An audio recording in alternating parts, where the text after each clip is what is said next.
Hillary Clinton believes that Russian President Vladimir Putin is acting out of his perceived weakness of Russia. In an interview with the BBC, the former US Secretary of State commented on present global politics, the relationship between the US and the UK, and her personal ambitions.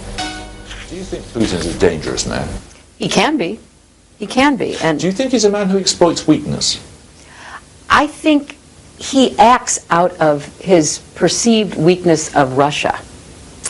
You know, I believe his goal is to reassert Russian power. Now, at the time the British were the imperial power in the world, someone like Palmerston could have given you a one-sentence definition of what the British Empire was about. What's America about in the world now? Well, we're certainly not about an empire. We never have been about an empire. It's one of the very important differences that sets us apart. We do take military action, as you know, and then we go back home. But what we are about is promoting our values.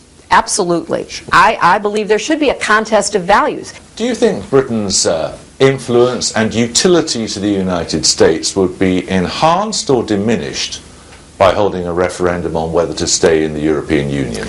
Oh boy, you are asking me to cross into dangerous waters, which I will not do. Enough to deal with it. No, I think that is a political decision at the very core of it. Europe needs Britain, in my opinion. I think Britain brings a perspective and an experience that is very important to Europe, especially post-economic crisis. Can I ask you about your personal ambitions? You say in the book you've not decided whether you're going to run for the presidency. Other factors are going to decide it for you. What are those other factors? Well, they're very both personal and political. I mean, personally, I'm about to be a grandmother in the fall. I'm very excited about that. I want to relish the experience. I don't want to be sort of passing through it and looking forward. I want to be right in the middle of it. And a presidential campaign, if one decides to do it, is 24/7, all-consuming. I'm not ready for that.